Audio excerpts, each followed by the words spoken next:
Joining us now is a member of that committee who questioned Blanche yesterday, Padilla of California. Senator, I got to admit, I'm a little bit surprised to hear this from both Cornyn and from Tillis, given their line of questioning in the hearing yesterday. What are you hearing behind the scenes? Do you think either of them ultimately blocks the nomination? Hi, Elisa. Thanks for having me back.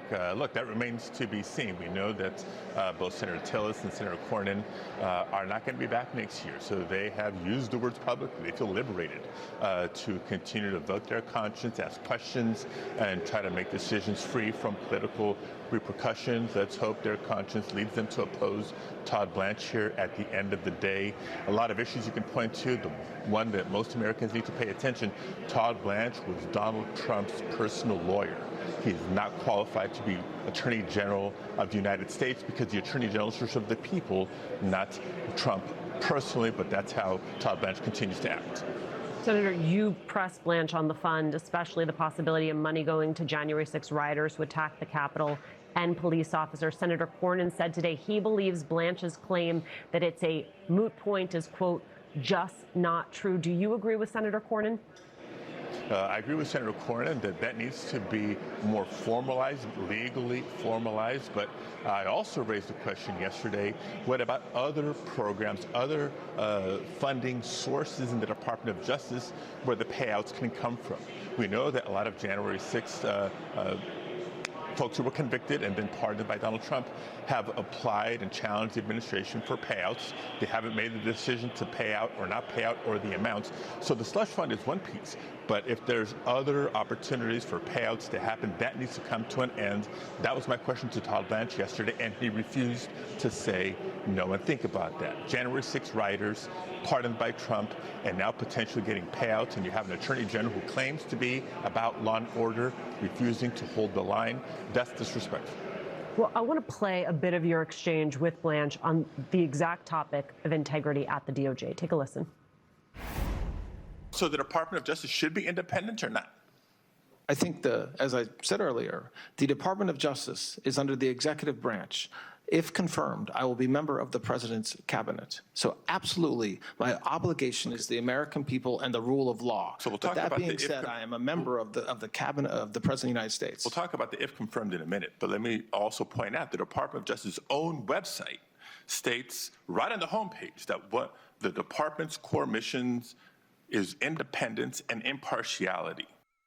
Senator, I want to be candid with you. I was sitting at this desk with an array of journalists and analysts, and everybody absolutely gasped at that exchange. What does it say to you that Blanche's first move wasn't to say, yes, of course we are independent, we simply focus on the law, but instead to emphasize the fact that he sees DOJ as part of the executive? Yeah, exactly. And that is disqualifying for him to be Attorney General of the United States. It should shock and offend everybody, including members of the Senate Judiciary Committee.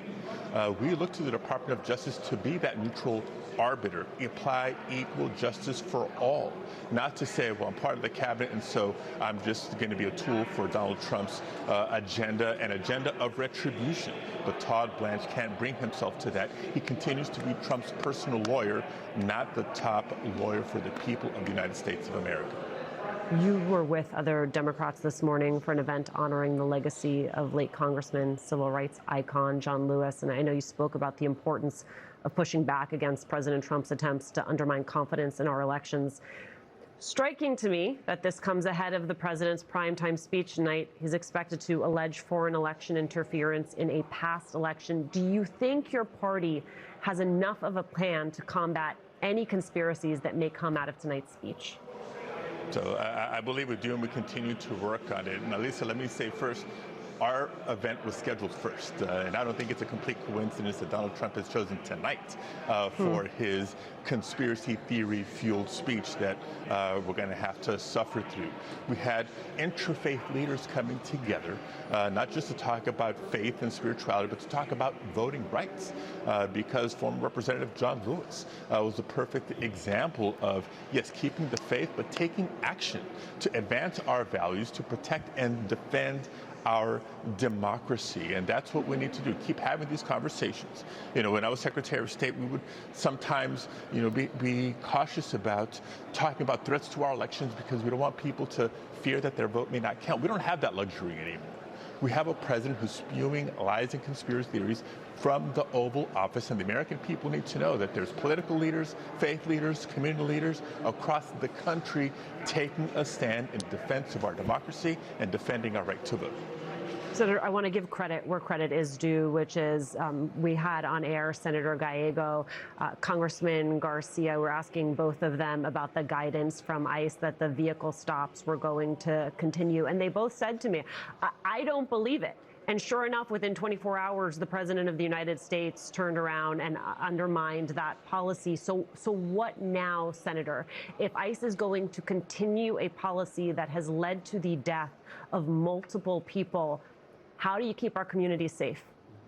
Yeah, well, we continue, first of all, to remind our community of their rights, what they should keep in mind if ICE is in the neighborhood, if they're approached and somebody represents themselves to be a federal agent but has no, you know, signed judicial warrant to demonstrate those sorts of things. Continuing to increase awareness, increasing to look out for our neighbors, while not just members of Congress, but leaders across the country keep fighting the fight, not just legislatively, but in the courts and getting ready for this November midterm elections. We cannot be stopped.